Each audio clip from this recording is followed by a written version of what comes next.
Bom, e as pesquisas têm mostrado que Lula não só está à frente, né, continua à frente, como tem subido alguns pontinhos.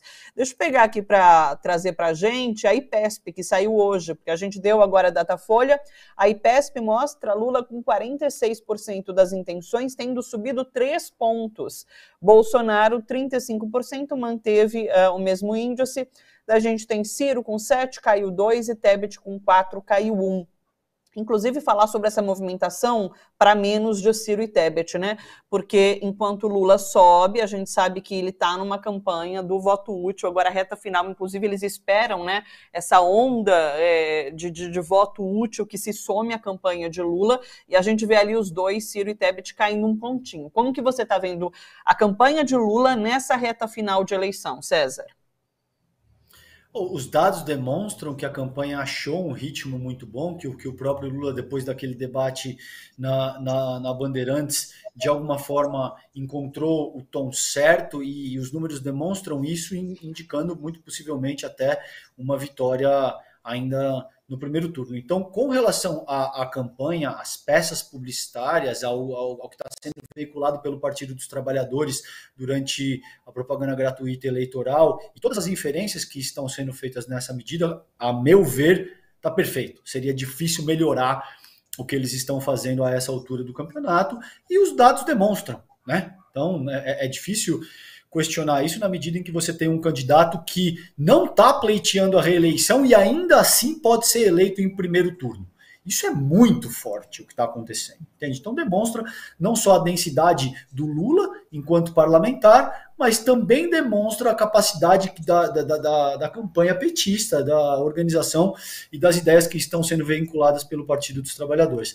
Com relação, o Bolsonaro muito claramente atingiu um teto, tá, a meu ver, que no primeiro turno varia entre 33% e 36%, 37%, e no segundo turno deve alcançar no máximo 40%, caso a gente tenha efetivamente um segundo turno. Então, esse teto do Bolsonaro tem boa parte, como a gente já conversou em outras ocasiões, as pessoas que se identificam com o dogma religioso, as pessoas que têm maior aderência com aquilo que eu chamo de elitismo histórico e cultural, e com uma parcela de liberais que é mais afeita ao aspecto mais agressivo dessa racionalidade neoliberal que a gente tanto discute nesse programa também.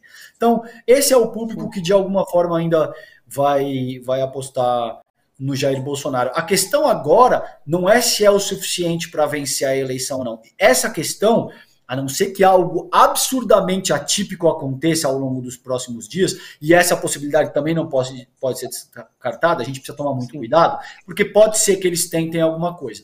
A não ser que isso aconteça, essa pergunta, se dá para o Bolsonaro ganhar ou não, está respondida. Não dá para ele ganhar. A questão aqui é, será que ele sequer vai para o segundo turno? Esse é o ponto central que tem que ser avaliado nesse momento, como eu vejo. Ao que tudo indica, seguindo nessa toada que estamos, me parece que a contenda se encerra já no dia 2 de outubro e o Lula deve ser eleito no primeiro turno. A coisa continua seguindo nesse rumo e não acontecendo nada de anormal nessa medida. Considerando Ciro e Tebet, a Tebet, a meu ver, fez um bom trabalho e ela saiu de 2% para 4%, 5%, porque ela foi capaz de confrontar o Bolsonaro naquele debate da Bandeirantes. Ela foi capaz de botar o dedo na cara do Bolsonaro, de dizer que não tinha medo dele, de confrontá-lo de uma maneira mais incisiva, e a maior parte do povo brasileiro está absolutamente exausta e desgastada,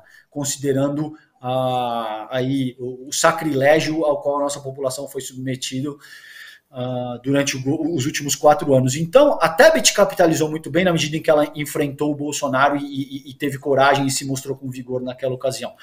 O Ciro Gomes, a meu ver, é difícil, para encerrar minha fala nessa medida, é difícil encontrar na nossa história republicana um estudo de caso dentro da política institucional de algum candidato que tenha cometido tanto erro crasso num período tão curto de tempo quanto o Ciro Gomes. Ciro Gomes saiu de ser um nome respeitado no campo progressista para não ter absolutamente ninguém o apoiando. nem os próprios irmãos o apoiam nessa medida. Figuras como o Caetano, como o Tico, acho que é Tico Santa Cruz o nome dele, né? O roqueiro, que o apoiavam explicitamente, o abandonaram e ele passa a atacar essas pessoas. Então, de fato, me parece que o Ciro está muito perturbado, que ele está absolutamente consumido pelo ódio, pelo ressentimento que ele sente, e infelizmente não vai conseguir fazer parte dessa festa de derrota do neofascismo brasileiro que está se desenhando aí com muita ênfase para a próxima semana.